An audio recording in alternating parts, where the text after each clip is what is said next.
In 2003, author Dan Brown wrote The Da Vinci Code, the second novel in his series of books starring Professor Robert Langdon. To sum up the book in a few sentences without getting too spoilery, The Da Vinci Code tells the story of Langdon and a cryptologist named Sophie Neveu having to solve a murder leading into a much bigger mystery involving Jesus Christ and a possible hidden lineage.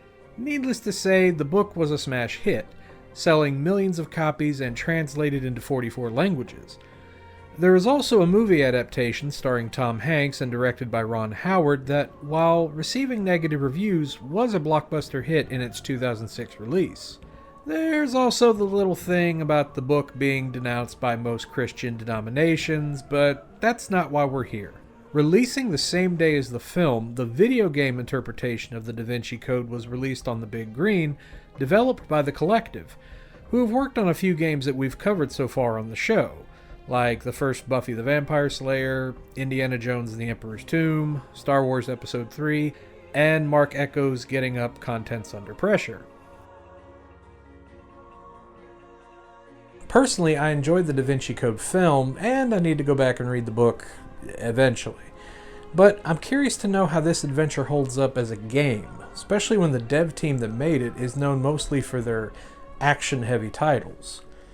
Well, there's only one way to find out. Let's take a look.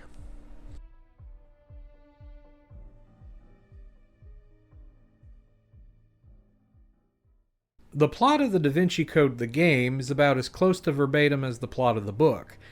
In fact, despite the game coming out the same day as the movie, this adaptation follows the novel instead.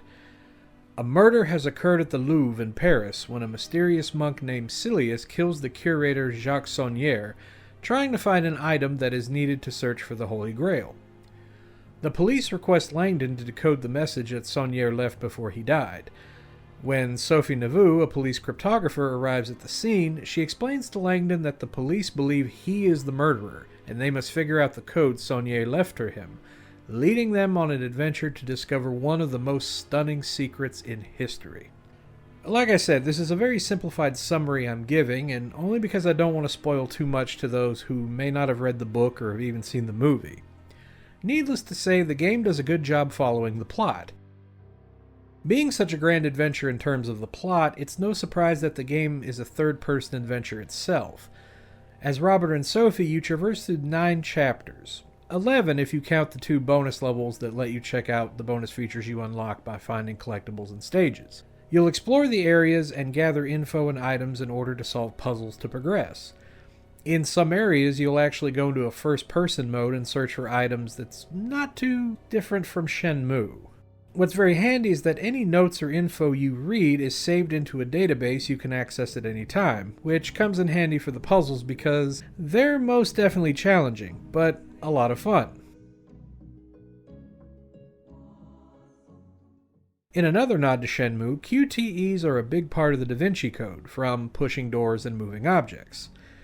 Then there's the one thing I wasn't expecting to see in a game about the Da Vinci Code: combat. As you explore the area, you'll come across enemies wandering around, and you're encouraged to sneak around them as much as possible, even being able to pull off a sneak attack with your fists or improvise weapons lying around.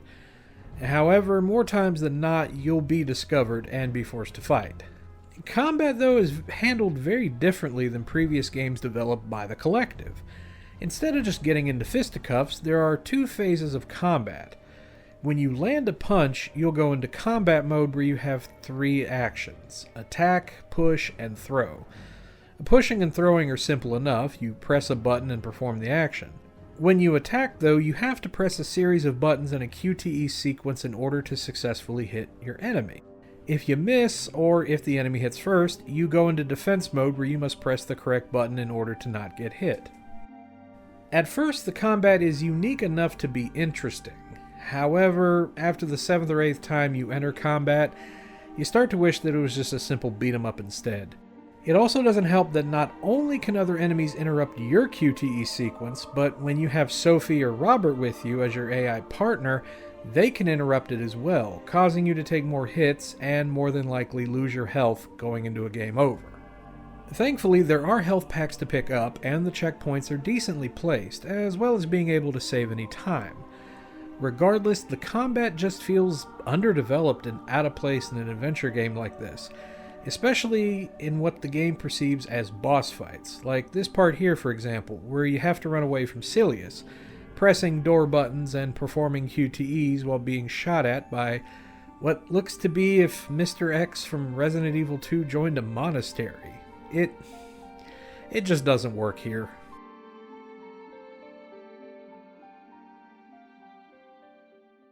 Visually, the Da Vinci Code is quite impressive. The characters look like the way I'd pictured the book versions of them to look like, and it's great that they didn't try to make Langdon look like Tom Hanks, especially with that haircut. Ugh. Meanwhile, the areas you visit look appropriate to the locations visited in the novel, though it can be quite dark, making things hard to see.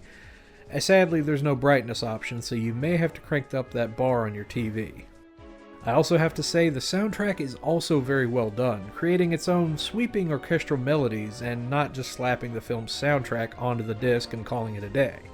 Also, the voice acting is fantastic, with a stellar cast and great performances from Langdon, played by Robert Clotworthy, who StarCraft fans may recognize as the voice of Jim Raynor. Are you alright? Who was that? So many strange things have happened tonight. I do not know who to trust anymore.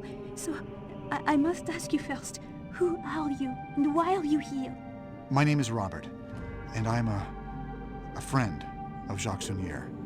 Sister Sandrine left a worrisome message on Saunier's answering machine, so I came to see if I could help. I am afraid that you are too late. Sister Sandrine is dead. Given the state of things, I imagine she was murdered. There's also Jennifer Hale as Sophie and Phil Lamar as Silius. Displace our faith. God's hands are upon you, heathens.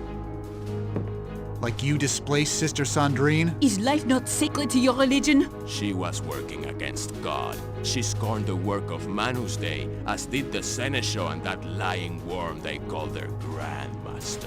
No! The Da Vinci Code is another one of those rare examples of a game adaptation that complements the source material very well.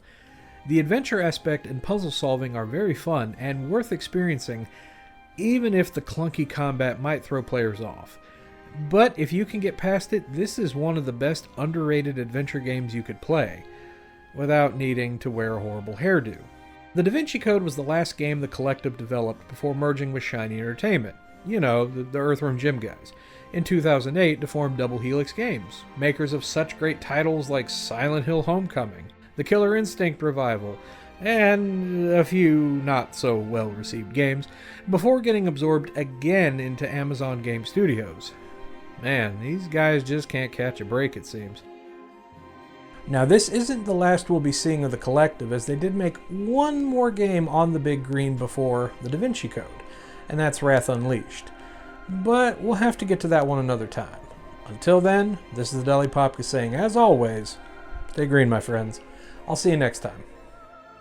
Hey everyone, thanks for watching. If you enjoyed this episode and want more of me and the Big Green, then click that subscribe button and the bell to get notified when new content arrives.